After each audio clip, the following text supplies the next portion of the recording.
Grabe naman bola to.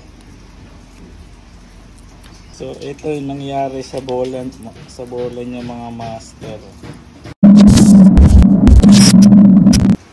Alright, what's up mga master, welcome back again sa ating channel. Feedback lang sa ikinabit nating panggilid dito sa ating Honda Beat, no? So after wala pang isang buwan, bibigyan ko na kayo ng feedback nitong GT Power na panggilid. So wala pa isang buwan ay may nagka-problema na yung ikinabit nating panggilid. Fully set lang to mga master. Although expected na natin to kasi nga mamurahin, expected na natin na hindi ito tatagal, no? So ayun, buksan natin yung panggilid natin at ipapakita ko sa inyo yung naging problema nito. So kahapon habang naglalalamove tayo ay nasiraan tayo. Hindi naman siya totally nasira, parang kumalas lang or lumuwag lang. Ang naging assessment ko kahapon ay lumuwag lang yung tornilyo or yung nuts ng ating pulley set. So pinabuksan na natin to at nakita na namin kahapon yung naging problema ng pulley set. At bubuksan uli natin para makita naman ninyo mga master. Let's go. So ayan mga master, initial ay umangat itong hindi na siya nakalapat dito sa ating drive face. Ayan, tanggalin natin mga master na makita nyo. So ayan mga master, kung mapapansin nyo ay na siya, nayupi-yupi na siya, oh. Tapos itong drive face niya, nawala yung thread nyo. Para kumapit dito sa thread niya, nawala yung pinakang thread niya, kaya slide na siya. Na hirap tawag dito, bumatak. So kung mapapansin nyo, nawala na yung pinakang thread niya. Itong yero, mas matibay pa tong yero kasi may thread pa siya, kumakapit pa siya dito. Pero itong pinakang drive face niya, nawala na. Yan, nawala yung pinakang thread niya, bumihilog na siya. Kaya pala slide na yung kanyang takbo. So papalitan natin ng stock. Then yung oil seal, papalitan na rin natin kasi kung mapapansin nyo, lumalabas na yung oil niya. At talagang hindi na kumakapit yung belt. So palitan natin ng stock ulit mga master, tsaka oil seal kasi tagas na rin siya. Let's go. So ito yung oil seal na ipapalit natin mga master. Bili lang din natin to sa Shopee, sa TikTok. At tingnan din natin kung matibay ba to. Ayan.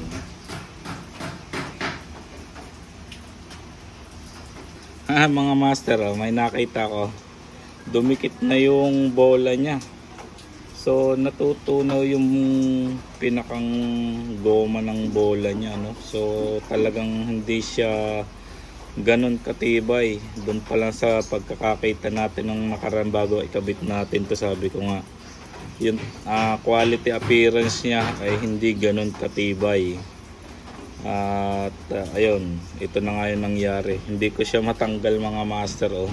Dumikit na siya sa ating pulley. Alisin natin.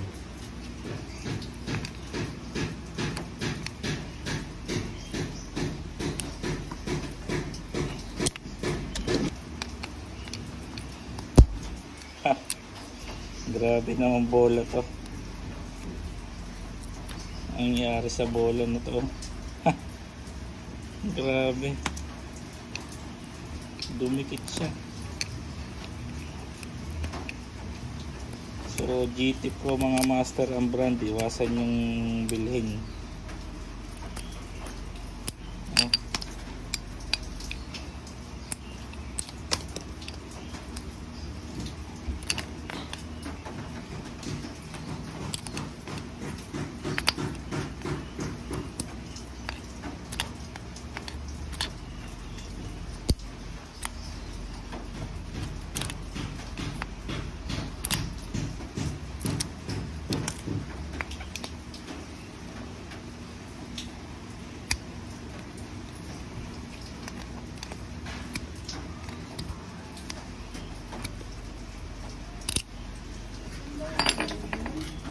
Ha? So ito yung nangyari sa bola niya mga master. Walang ka-quality yung materials niya. Nag-init talaga siya. Oh. Grabe. Halos lahat oh. Natunaw. So ayan mga master, na ikabit na natin yung ating stock na panggilid, no. So wag kayong bibili ng mga mamurahing panggilid tulad nito mga master, kasi hindi siya tumatagal. Yan, GT Power ang kanyang brand. So pwede naman siguro kung halimbawa nasiraan kayo at medyo gipit kayo sa budget at may mga ganitong brand na pansamantala, no. So pang ilang araw lang kasi ang gamitan nito mga master, at kung masisiraan kayo ay pwedeng ito muna yung bilhin ninyo kung talagang gipit sa budget. So pa-testingan na natin, na ikabit na natin yung ating stock na pulley.